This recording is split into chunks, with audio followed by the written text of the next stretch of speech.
Тақымым қажымас таралғым, зерленген жеті саралдың. Былғары бекзат тоқымым, осы күнге аман оралдың. Шөлдізем күміз ішкенім, шипасы қандай күштедің. Аттерін аттал сімірген, жабағы жүнде ішпегім. Қанжыға бұтты қайыстан, шыңдалған көкпары сайыстан. 5 жастан жауып бәйгеге, жанарымнан жасыл жай ұшқа. Ассалаумағалейкум, қазақтың атсүйер, алаштың азаматтары. Қайырлы күн баршаңызға. Біз бүгін аттың ат әбзелдері туралы айтатын боламыз. Көп созбай бастайық. Каналға жазылыңыздар, бөлісіңіздер. Бұл менің жанымда тұрған Ақбақай деген ат болады. Әкесі Полукров болған, шешесі қазақи. Жалпы Полукров пен қазақидан туған ат мощный болып шығады былай айтқан кезде. Шешесі тем более жорға болса, жүріске мықты болады. Артынан мініп көрсетемін. Так, келетін болсақ, мынау мен қолымда ұстап тұрған арқан. Бір құлаш, екі құлаш, үш құлаштай болады мөлшері. Үш құлаш арқан бұл шылбыр деп аталады. Шылбыр жіп былай айтқанда бұл шылбыр деп аталады. Оны сіз өрісте жүрген кезде былай жіберіп қоясыз да, жайла береді ат. Ұстап отыра бересіз онда. Мынау түбін былайына түйіп қойсаңыз жақсы, қолдан шықпайды. Бұл шылбыр, шылбыр, мына жерде шылбырға байланатын айналсоқ деп аталады. Бұл жаңағы айналып оралып қалмау үшін арандап, мынау айналсоқтың жоғары жағында ішінде жаңағы айналсоққа жалғанған бұл ноқта деп аталады. Міне көрдіңіздер ме? Қолдан өрілген 12 өрім. Міне бұл ноқта деп аталады. Ноқтаның сыртына мына жүген кіреді. Міне жүген бәрі қолдан жасалған, нағашым жасаған. Мынау тізгін, ауыздық, мынау аузына қоятын ауыздық. Анау бір қазақта айтады ғой, ер басына күн туса, етігімен су кешер, ат басына күн туса, ауыздықпен су ішер деген осыдан шыққан болады. Яғни асық тұрған кезде ауыздықпен су ішке саласыз. Мына жерде мынау сағалдырық деп аталады. Сағалдырық жүгеннің. Мынау мойын жақтағы шекелік, мұрындық деп аталады. Бұл тізгін главный. Тізгін тең болсын деп атады ғой, ет тізгіні. Яғни тізгін бұл как руль ғой былай айтқан кезде. Руль, тізгін. Арғартай келетін болса, ат көрпе, жұмсақ отыру үшін. Қамшы, енді бізде қазір мал қамдайтын простой қамшы, ремень, өрім қамшы. Үйде қоямыз бақа. Енді оны ұстай береміз, жоғып қалмасын, көк барға андай-мұндай. Мына жерде бұл ер деп аталады. Полный ер тоқым деп аталады. Астындағы тоқым, мынау ер. Бұл ерді мен өз қаңқасын Алматыдан 5000 теңгеге алған болатын. Өзім әкеп, өзегіні салдым, айылды салдым, қолдан құрап алдым. Арзанға шығады, солай жасасаңыздар болады. Бұл құран ер деп аталады. Немесе көкпар ер деп аталады. Сіздердің ұсыныстарыңыз қандай, қалай деп аталады, оны айта кетіңіздер. Мынау белдеме деп аталады. Яғни бұл белдеме жақсы болса, атқа тимейді. Мынау артқы қас, алдыңғы қас. Мынау қапталдың қаптап тұратын киізбен қапталады. Мынау үзеңгі деген темірді айтады, аяқты қойып отырасыз, тепе теңдік сақтап. Мынау таралғың мықты болса, ол сен яғни любой тақымға бассаң да, көкпарға мінсең де мықты. Ең главный осы жер мықты болу керек. Бұны біз машинаның ременінен жасағанбыз. Ремен тағастыр ғой, сол мощный жібек жіп. Мынау айыл деп аталады. Айылдың жібі. Бұның байлау әдісі де бар. Бұның тартпа сияқтысы да бар. Тартпа өте ыңғайсыз. Қазіргі таңда осы жақсы өте ыңғайлы. Былайына әкеп айналдып тарта саласыздар. Қазір шешіп көрсетейін. Тартпа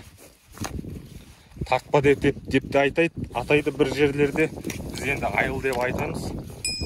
Парашют жіп 80 теңге тұрады метр. Алып жүрейік. Қазір ат терлеп тұр. Ат ыстық деп атады бұны, атайды. Егер терлеп тұрса, ер тоқымын алсаңыз, бұның арқасы сізіп кетуі мүмкін. Егер де кішкентай кезінен бастап резко алып отырып үйренсе, онда терге, онда арқасы сімейді. Кейбір кісілер болады, сағаттап суытады атты, аш қойып қойып, ол обал. Біз бір сағат максимум тұрады, бір сағаттан кейін тер болса да жібере саламыз, сімейді арқасы. Солай үйрету керек жалпы. Енді мына ер тоқымға келетін болсақ, мына біріншісі тұрған ішпек деп аталады. Ішпекті саламыз. Екіншісі тоқым. Екі тоқым болады, қабаттайтын. Үстіне саламыз. қалың болған жақсы, средний. Мынау сыртқы тоқым деп аталады. Сыртқы тоқым саламыз. Ерді саламыз. Айылын реттеп, одан кейін ерттеген кезде қомдап ертте деп айтады. Yani қомдау деген сөз, былай көтеріп, ырғап жібереміз артында. Сол кезде атқа батпай тимейді. Мына жақта түсіріп жібер. Тағы да айта кететін бұл қанжыға мына жерде. Жіп байлауға болады, былай шыққан кезде багаж. Алдыңғы қанжыға болады. Мына жерде айылды біз өтірік жасай салдық енді. Кішкене өтірікте. Осын былай қайырып әкеп, былай тіксеңіздер қасқа, қапталға мықты болады. Мына өтірік. Жай шаруа ері ғой, қолданатын. Мынау төс айыл, мынау шап айыл. Так, тартамыз. Жөнген аударып қоямыз да. Төс айылды төске тартамыз. Яғни қазақта сөз бар, атты аясаң, айылын қатты тарт дейді. Яғни сен атты аясаң, мағынасы айылды тартсаң, мынаны айналдырып әкеп былайынан тасыламыз. Айыл мықты болса, ер тоқым атқа тимейді. Бос болып тұрса, тиеді. Өзім мысалға мені басына өткен, айыл босап кетіп, шауып келеді, ат реск үркет бірдеңеден, немесе бұрыла қалады, сол кезде ер тоқым алады, құлайсың. Бұл өте қиын нәрсе, жазатайым. Қазір мен босатып салайын, ат тұрған. Шапқа қаратайын. Сондықтан атқа мінген кезде бірінші кезекте айылын тексеріп алу керек. Бұл өте жазым. Қиын жағдай, аттың ер тоқым бауырында кетсе, ат шошынып қалады. Осы ат көрпені саламыз. Такс достар, қазір ат жайла тұрсын. Мына жерге келейік. Мында ер тоқымда бар, комплектімі неше түрлі. Бірінші ер бұл есектің ері мынау. Мына жерге пілакпенен су әкелеміз қысты күні. Мына жерде бір жүген бар, мін қолдан өрілген мынау. 12 өрім. Әкем өрген кезінде бұл 5-6 жыл болып кетті, 10 жыл. Сұрау көп өте. Мынау орыс ер деп аталады. Кейбір жерде солдатский ер дейді. Бұл да болады. Бұл да жақсы ыңғайлы. Мына жерде жаңағы айтып өткендей құран ер немесе қалай айтсақ болады тағы да. Көкпар ер дейміз. Сондай өте бұл да ыңғайлы өте. Былай шыққан кезде Land Cruiserға отырғандай боласың бұған отырсаң. Бұл керемет. Где-то 60 мың, 40 мың, 50 мың шамасында тұрады.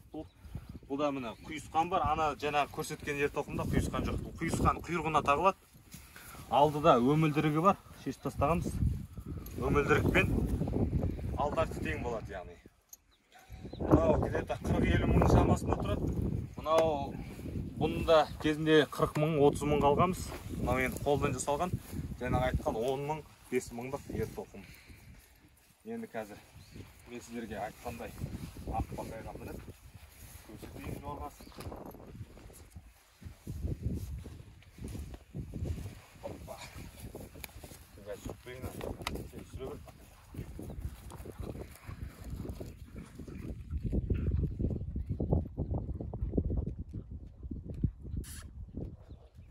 Шықпай қалды. Үркөт. Осы Ақбақай деген ат. Полкрофтан туған, жолға жақсы, керемет жүреді. Атып тұр. Білектің орна болды, ұсталғанына. Керемет. Қазір тағы да бір сүлік қара бар, көрсететін боламын. Кеттік онда.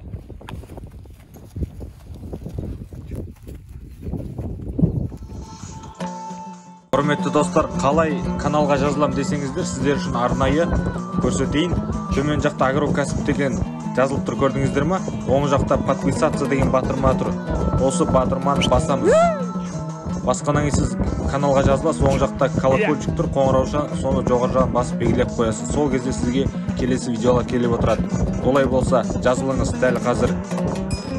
Достар, бұл сүлік қара деген дөнен биыл 5 шығады. Бүгін ғана ұсталды. Ет деген ойнақтатып тұр ғой жарықтықты. Жанына жауап істемейді. Суғырға бар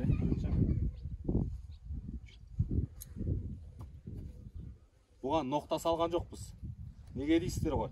Бұл өткен кішкене қазір семіз ет бар. Ноқтан үзіп кетеді. Яғни өзді де уже. Дымы қалмады. Бұл сүлік қара. Сүлік қарада тұрған міне. Магазиннен сатып алған жүген. Где-то 1800-ге алдым ба? 2000 теңгеге алдым ғой, есімде жоқ. Асау жүген деген болады екен, ауыздық салғандай. Бұрыла беруге оңай болады. Қызыл жүген, көз тимесін дегендей ғой. Сүлік қара. Бұл да тұрған орсер. Орсер деп аталады. Өте сенімді. Тақымға басқанға, көкпар болсын, не болсын. Бірақ көкпарға кішкене жарамайды. Бұлай мінгенге болады, жақсы ер. Қанжаға барлығы бар. Осы достар, сүлік қара деген. Бұйырса аяғы салсам деп жатырмын енді. Міне түрі, нормально. Қалай? Айғыр бола ма достар, айтып қойыңыздар. Комментарий жазып, үйір ұстағанға 40 биені бөлу керек. 10 биесін осыған бөліп берсем, қайрама деп тұрмын. Үміт күтіп, болашағынан зор үміт күтеміз. Сүлік қараның жүрісі бар. Солай. Достар, каналға жазылыңыздар, онаса лайк басыңыздар, комментарий қалдырыңыздар, достарыңызға бөлісіңіздер, өздеріңіздің ой пікірлеріңізді қалдыра кетіңіздер. Сіздердің де ой пікірлеріңізді елеп ескеретін боламыз. Жалпы лайк басқан, бөліскен адамдарға үлкен рахметімді айтамын. Отбасыларыңызға аманшылық берсін. Келесі жүздескенше аман болыңыздар. Каналға жазылуды ұмытпа, достар.